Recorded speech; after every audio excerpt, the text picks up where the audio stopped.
Should you play Bully in 2024? The answer to this question is not as simple as you might think. Releasing all the way back in 2006, Bully is a game that took the typical school sim in a completely different direction. Adapting the mission-like structure of Grand Theft Auto, Bully created a school experience that was unlike any other. Even in 2024, many people are still holding out hope that we'll get a sequel to this game after the release of Grand Theft Auto 6. Will that happen? That's anybody's guess, but let's discuss more about the game and see if it still holds up 18 years later. What bigger picture? We are gonna take over this school. We are not taking over anything right now. Time and tide wait for no man, my friend. Just by looking at the box art, you already know that Bully is different than most games. Even back in the early 2000s, there isn't a lot of school simulator type games that accurately depict what it feels like to go through school. Even more, the games that do exist fail to hold your attention. But Bully is the one title that I think nails the school aesthetic perfectly. As soon as you step foot into Bulworth Academy, you start to get a grasp of how large the campus really is. Right from the start, after entering the school, you see a boys' dorm to the left and a girls' dorm to the right. What's crazy is that there's so much more located on or inside the campus that isn't accessible from the start. Once you get further into the game, you'll enter different buildings based on the missions that you're going through, but one thing that remains true are the cliques.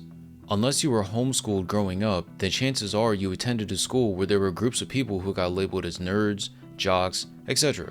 In my opinion, this is what Bully does best, is depicting each of the cliques and making them entirely different from each other. The cliques you'll encounter are the bullies, preps, greasers, nerds, jocks, and townies. All of them can be easily distinguished from the others, and to make things even more immersive, they all have their own sort of clubhouse which serve as hangouts. Except for the bullies, they don't have a dedicated spot. Rockstar did an outstanding job at creating what each of these groups should look like based on society's standards at the time. Let's run through them real quick. The nerds are usually fat, ugly, and have a bad sense of humor. The bullies are pretty stupid and all wear a dingy white Bulworth shirt. Greasers are dirty and seen as the poor kids around campus, while on the other hand, the preps are spoiled rich kids that everyone hates, and the jocks are just the athletes and the cheerleaders. The townies are dropouts or kids who get expelled from the academy or just hate Bulworth in general. Mixing and matching all of these cliques together while going through classes and other events makes it feel like you're in a real school. How they talk and act matches their appearance and makes it easier to remember certain characters' names from each group, even if they aren't too important in regards to the story. For as much as there is inside the academy, there's so much more to do outside of it. From the start of the first chapter, the gates are locked, forcing you to stay on campus, but once you start the second chapter, all the entrances to leave the school are opened, meaning we can venture out into the town. This is where I think the game's creativity shines. Once you step foot out of the campus, you're greeted with this large town full of adults and police officers who are more than willing to arrest you if you cause any trouble. Again, what Rockstar did a great job of was making all the adults look bigger and older than you, because they are.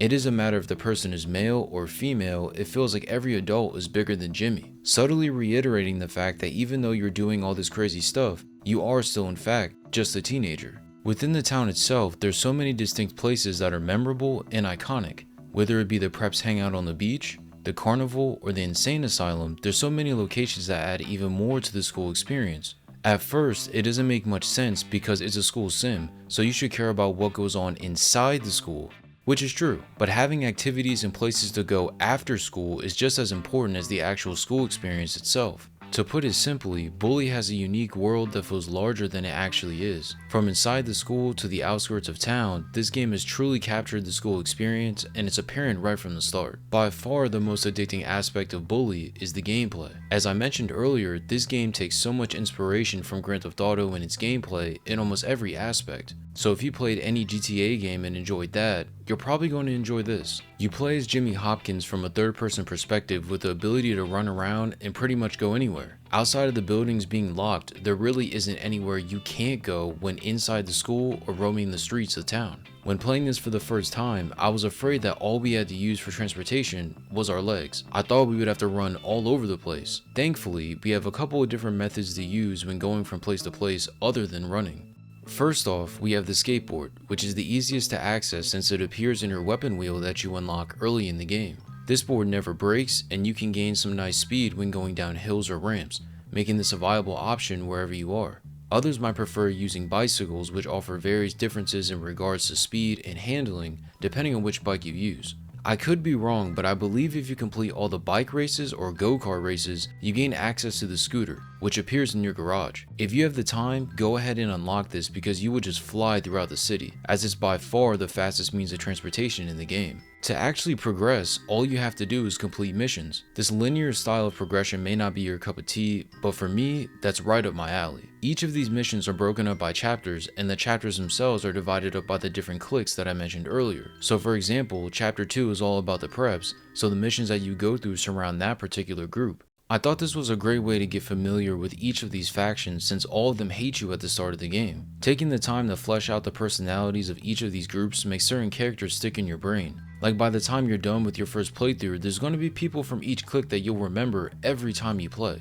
Regarding the actual missions themselves, I thought they were all really fun and addicting. You perform a variety of different tasks, from beating up bullies, to taking pictures of people, to helping staff with their own problems. Maybe it's because I'm older, but I thought the missions were a little bit too easy. I don't think there was a single time where I was worried about failing because it was too hard. Sure, I did fail some missions, but that was due to some stupid mistakes I made, not because of the requirements in the mission. Even on the sections that required you to fight groups of students, the game made the health pickups, which were sodas, plentiful and easy to acquire, meaning that unless you're really bad at the game, it's pretty hard to die. Another thing I noticed was that there were some repetitions with the missions as well. You're introduced to mechanics early on in the game, and you repeat those mechanics from many of the missions, but sometimes I found myself like, oh, we're doing this again? Alright, let's just do it. An example of this was the photo missions, because I can recall at least 3 separate times where you have to go somewhere and take pictures of someone or something. It's not a big deal because the missions were still fun, but it's a little weird to have some repetition in the missions when so many of them are diverse, in not only structure, but location as well.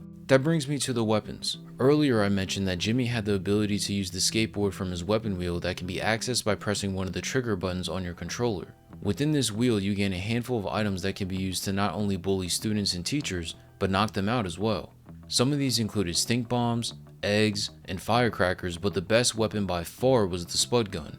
This spud gun served as a shotgun and would just spit out potatoes at anybody you wanted. This gun was a blast to use and did a great job at taking down some of the larger students because within each clique there's some students that look like they're full grown adults, so you're going to need the spud gun. I loved how you refill the ammo for your weapons, as in order to do so you had to return to your dorm room and use the chemistry set, which would max out the ammo for everything. Defeating students would drop ammo for the weapons as well, but this wasn't as consistent and shouldn't be relied on unless you're in the middle of an actual mission. Regardless, using these weapons in combination with the fighting makes the combat of this game so much fun. So fun that you may find yourself just running around and beating up or shooting anybody in sight. Speaking of the fighting, it's actually more fleshed out than you might believe. At first, you only have the ability to block and do basic attacks, but as the game goes on, you have the option to learn additional moves. Most importantly, you have to seek out these moves because they're not automatically given to you. To acquire these moves, you have 2 avenues you can go down. Either go to gym class or go see the crazy drunk behind the school. If you choose the latter, you must find Transistor's form with him teaching you a new move as a reward. This guy is one of my favorite memories about the game because collecting the transistors and hearing the dialogue between him and Jimmy never gets old.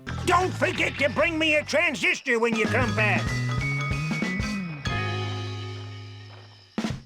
There's a cool little cutscene you get for retrieving all the transistors, but if you want to see that, you have to play the game yourself. Going to gym class has you wrestling students or playing dodgeball to learn the moves instead. These are just as fun as the other activities and accurately depict what you would do in gym class, at least back in the early 2000s. Once you learned enough moves, executing them is even more satisfying. Since the game is titled Bully, you should expect to beat up a lot of people, and you definitely do. You're in tons of fights in various locations, fighting students of all different shapes and sizes. Underneath each student is a circle that represents their health, which decreases after taking damage. These fights aren't always basic, as certain enemies have attacks that you have to look out for. In addition, memorizing the combat moves you learned will help you so much because the students do block your attacks. So if you just spam square, you may win the fight eventually, but you're making it a lot harder than it needed to be. Creating mix-ups of different combos helps when facing someone that has a lot of health or is a really good fighter. Combine your physical attacks with the guns and you have a bunch of options in regards to how you approach each combat scenario. When it comes to the combat, the game meshes so many mechanics together that it forces you to truly understand how it works if you want to be successful. For a Rockstar game that's based around school to have this good of a combat system, I was definitely impressed. Lastly, let's discuss the core component of the game, the classes. In the original, there was a handful of classes that you could attend, which were art, gym, shop, photography, chemistry, and English. In the scholarship edition, which would release years later, a couple of extra classes will be added, so if you want to try those out, be sure to play that version of the game. But regarding the original 5 classes, each of these were really fun, but you couldn't go to these whenever you wanted. The classes would rotate between certain times, and if you didn't go to class during that time, you missed it. Let's quickly take a look at how each of these classes actually function. Art has you painting a picture, but to actually do so, you have to move the paintbrush all around the canvas, slowly creating the image while avoiding some floating obstacles. If you haven't already noticed, this class looks like Pac-Man. There's even more power-ups that you can grab to make it easier, with some freezing the other symbols or speeding you up so you can cover more space. Like I mentioned earlier, gym was where you could play dodgeball and wrestle the other students. There wasn't much to the wrestling since you're pretty much just beating up the other kids, but dodgeball required a little bit of skill. You're paired up with the nerds and start off with trying to take the ball from the opposition. What I thought was cool was how you could easily lose if you weren't paying attention to what the other team was doing or had slow reaction time. What seemed to work for me was jumping up in the air and then throwing the ball at one of the opponents, as I seemed to get hit by those every time. Chemistry is just exactly as it sounds. You stand in one place and mix a whole bunch of different chemicals together. But in order to do so, you have to press certain buttons once they're inside the square in front of Jimmy. The speed in which these symbols move aren't fast either, so this class is extremely easy to pass. However, it's worth noting that if you get distracted, you can miss one of the symbols, so be sure to not look away while going through this. Shop was similar in structure, but instead of just pressing buttons, you had to perform other actions as well, like rotating the analog sticks. Completing these actions would have you fixing up a bike, which would unlock a new bike for you to ride when not in missions. Lastly, photography is the one that's unlocked once you get access to the camera, and is the simplest of all the classes. The only thing you have to do is go to the desired location and take a picture. I think its simplicity is what makes it so much fun, because the classes have you taking pictures of items that you walk past all the time, or objects that you haven't seen before. All English requires you to do is to figure out all the possible word combinations from the set of letters given. It's not hard at all, but trying to find out those last 4 to 5 words may be a little tricky. Luckily, you don't have to find all of them in order to pass the class. In my opinion, the classes were really fun and simple enough that they never got tiring during my playthrough. The benefits you get for completing a class are actually helpful during the missions, creating an actual reason to complete them in the first place. Now that we discussed the atmosphere and the gameplay, I wanted to go over 2 things that left a lasting impression on me. First, Russell. You're dead, new kid! Dead! Hey, you! Break it up! I don't know what the devs were smoking when they made Russell, but he is easily my favorite character in the game. Not only is he oversized and strong as an ox, it's what Rockstar decided to make him do is what makes him so memorable. Avoiding spoilers, but towards the end of the game, Russell is surviving things that a human should not be able to survive. And what's even funnier is that he basically shrugs it off like a scratch. They're locked.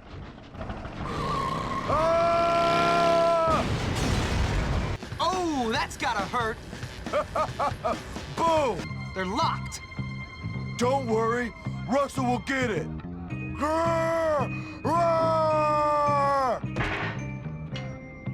That kinda hurt. Not only are these moments funny, they add to the immersion of the game because I feel like everyone knew that kid at school that was just bigger and stronger than everyone else. The way the devs designed Russell is one of those memories about this game that I'll never forget. Another thing I wanted to bring up was the side activities. I mentioned earlier that there was a lot to do, but in and out of the missions there are so many other things to occupy your time. You have the errands, which are exactly as they sound, as random students or adults will come up to you and ask you to perform some sort of action that will give you some money as a reward. These are fun, but sometimes the tasks they give you are kinda stupid, so I don't blame you if you end up skipping a lot of these. You can go to the carnival and play a handful of different mini games, all which can be a bit challenging at times. Earning high scores in those games will grant you a certain number of tickets, which you could use to buy things with at the prize tent. There's the bike races that I mentioned earlier, which had you riding all over town, and lastly there's the side jobs like cutting the grass or delivering newspapers for some extra cash. All of these extra things to do really made it feel like you had no other option to get money, since you were at the age where you couldn't legally get a job. So doing odd jobs and favors actually made complete sense. Just another reason why the overall atmosphere of this game is unmatched. Oh yeah, and it's pretty cool that you can get girlfriends and kiss them as well.